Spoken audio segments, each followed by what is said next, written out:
Vijayawada collector ఆఫీస్కి రావడానికి కారణం రాష్ట్ర ప్రభుత్వ ఉద్యోగుల సమస్యలు.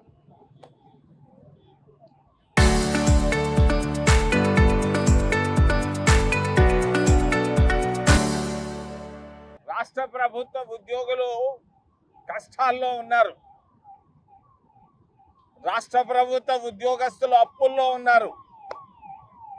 రాష్ట్ర ప్రభుత్వ ఉద్యోగస్తులు 6 లక్షల మంది 3 రూపాయలు వడ్డీకి తీసుకొచ్చి బిడ్డలను చదివించుకుంటున్నారు.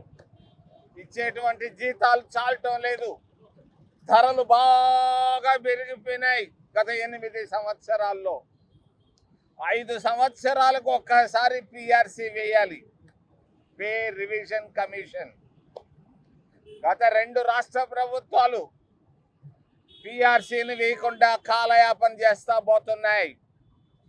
ఒక ఆయన బటన్ నొక్కితే ఇంకొక ఆయన మరి చంద్రావతి అంటున్నాడు.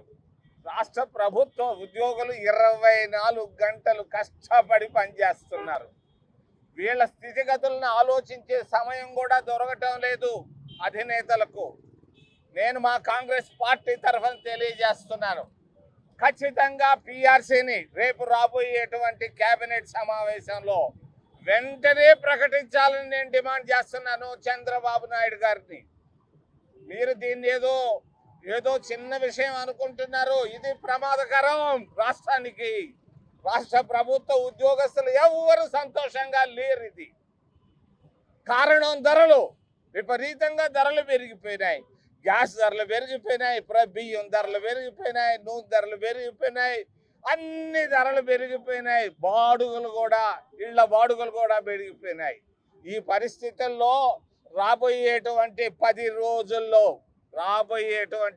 రోజుల్లో మంత్రివర్గ సమావేశంలో ఖచ్చితంగా 12వ పిఆర్సీని అపాయింట్ చేయాలని చంద్రబాబు నాయుడు గారిని సున్నితంగా నేను తెలియజేస్తున్నాను. నా మాట విను చంద్రబాబు నాయుడు గారు, వెంటనే పిఆర్సీని వేయండి, వేసి తీరాలి అని తెలియజేస్తున్నాను. రెండవ విషయం చెప్పక తప్పదు. విజయవాడకు వచ్చి రాజధాని రైళ్లల్లో చర్చించుకుంటున్నారు. రాజధాని విషయం నిన్నంతా రైళ్లలో కూర్చొని వింటా ఉంటే తగాదాలు పెట్టుకుంటున్నారు అందరూ. రాజధాని అమరావతిపై చంద్రావతి అయిపోయింది చంద్రబాబు నాయుడు గారు. ఇది ఎవరు ఇష్టపడటం లేదు. ఉత్తరాంధ్ర వాళ్ళు ఇష్టపడటం లేదు, రాయలసీమ వాళ్ళు ఎవరు ఇష్టపడటం లేదు. నువ్వు మాత్రమే ఇష్టపడుతున్నట్టుంది. జాగ్రత్త. ఉద్యోగస్తులకు ఇవ్వాల్సినటువంటి 30,000 కోట్ల రూపాయలు బకాయిలు వెంటనే చెల్లించు. తర్వాత నీ అమరావతి లక్షల కోట్లు. మరి చివరిలో పరిశ్రమలు. ఆయన ప్రతిరోజు ఏదో చెప్తున్నాడు. ఒకరోజు గూగుల్ అంటాడు, ఇంకొకటి అంటాడు. కాంగ్రెస్ ప్రభుత్వం ఉన్నప్పుడు, మన్మోహన్ సింగ్ గారి ప్రభుత్వంలో మేము తిరుపతిలో 250 పెద్ద పరిశ్రమలు తెచ్చాం. మేమెప్పుడూ చెప్పుకోలేదు. ప్రతిరోజు ఏదో ఒకటి చెప్పుకోవడం తప్ప వారి ప్రకటనలతోనే పోతా ఉంది. ఆంధ్రప్రదేశ్ రాష్ట్రం ప్రగతి 0 అని తెలియజేస్తూ